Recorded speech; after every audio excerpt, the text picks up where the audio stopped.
I am Dr. Laura Salciuviene, a co-author of the book titled International Business as Responsible Business, published by Bristol University Press.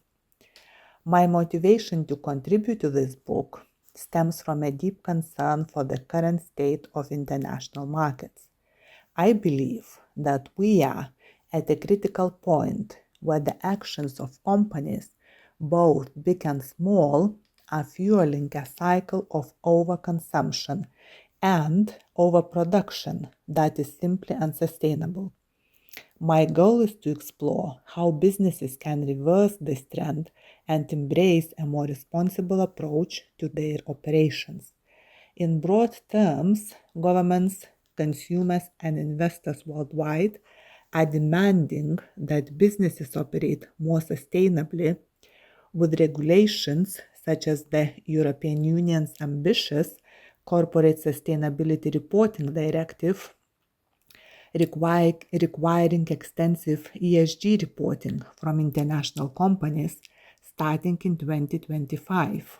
ESG stands for environmental, social, and governance, and it is a framework to assess a firm's performance on a wide range of sustainability and ethical issues.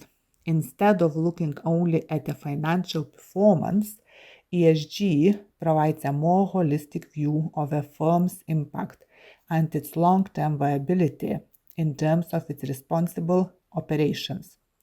So, how are manufacturing companies, traditionally rooted in a take, make, dispose model, responding to the pressures from the governments?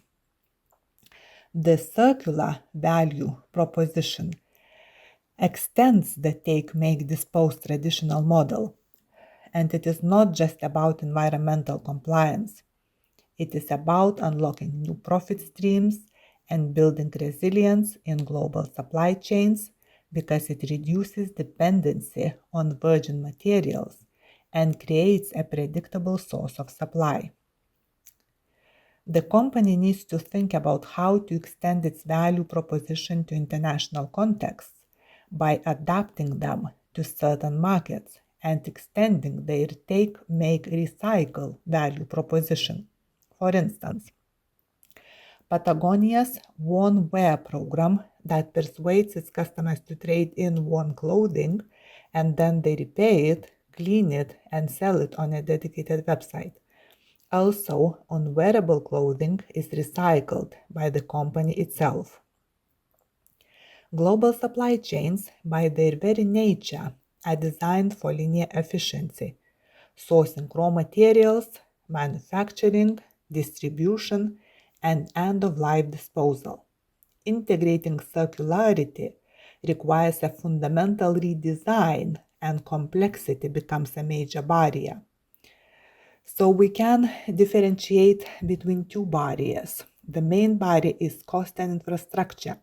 Collecting, sorting, inspecting, and transporting used products or materials back to a point of repair, remanufacturing, or recycling is far more complex and expensive over international distances than forwarding new products. Another barrier is lack of universal design for circularity. Products designed for one market's recycling stream might not be compatible with another's. Manufacturers often do not design products with global end-of-life scenarios in mind due to its complexity.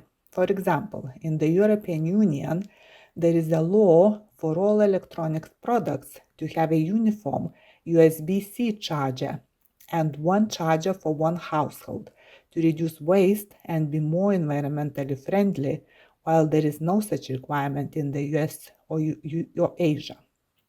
A great example refers to France. In August 2025, this country has introduced a bill banning online ultra-fast fashion advertising. Also, in addition to that ban, it introduced the ranking system for an entire textile industry. How will it work? Each garment will have to be ranked based on its influence on the environment.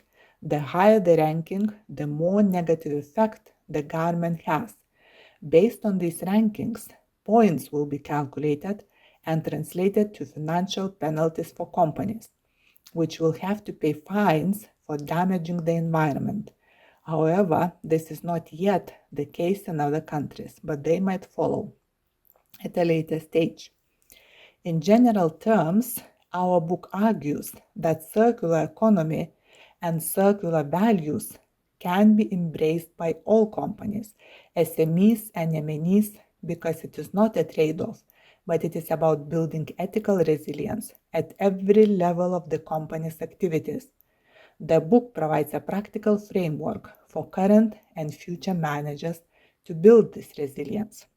The book also argues that servitization is becoming the key factor for manufacturing companies if they want to stay competitive and grow their companies in the current international business climate. Servitization is the expected progression towards an outcome economy, where customers pay for results, not just for products. This shift encourages manufacturers to innovate their international strategies. Servitization offers a way to differentiate the company from competitors, as many products become commoditized, leading to price wars and diminished margins. Servitization shifts from one-off transactional sales to recurring revenue models, such as subscriptions, pay-per-use, or performance-based contracts. This creates more predictable and stable income streams, crucial in international markets. Since servitization allows companies to keep the ownership of the product, this incentivizes companies to produce more durable and easily repairable products to their customers to use, since there is a correlation between product longevity and companies' profitability in international markets.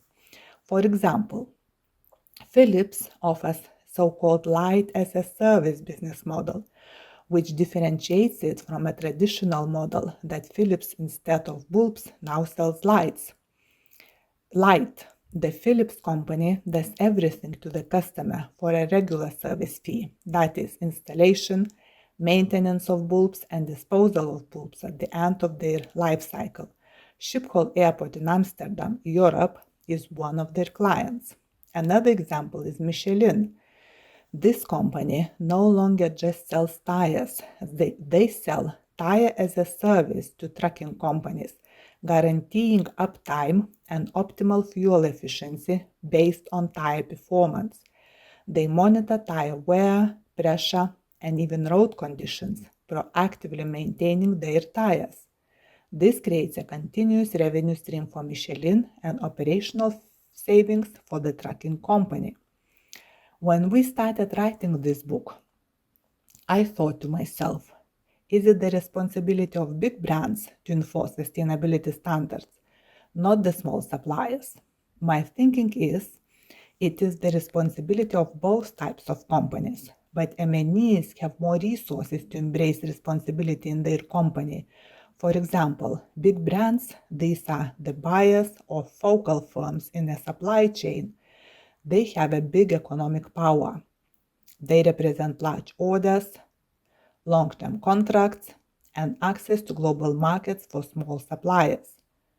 This gives them significant advantage to set standards and demand compliance. For example, if a major apparel brand demands the use of organic cotton or fair labor practices, its numerous small textile and garment suppliers are strongly incentivized to adapt, because losing that contract would be devastating for these smaller companies. Further, I thought to myself, what is the single most important thing a company can do tomorrow to start building sustainable business? My thinking is that sustainable business is not just about environmental impact, it is about people and governance too. The company needs to consider what matters to their employees, customers, investors, to their suppliers, regulators, and the communities they operate in. Meeting these expectations is crucial for long-term viability of the company. The company needs to understand what is material. In other words, what is the most significant thing to their specific business and its stakeholders. Otherwise, they waste time and resources on issues that do not genuinely matter to the impact of the company's long-term success in international markets. I want to conclude by emphasizing that despite these challenges, the long-term benefits, which are stable revenue, deeper customer relationships, enhanced innovation, and significant sustainability advantages, make responsible business model not just an option, but a strategic imperative for companies seeking to remain competitive and relevant in today's rapidly evolving international market. Thank you for joining me today. I hope this discussion has inspired you to explore the topic of responsible business in international markets. To learn more, I encourage you to read our book, International Business as Responsible Business. Happy reading!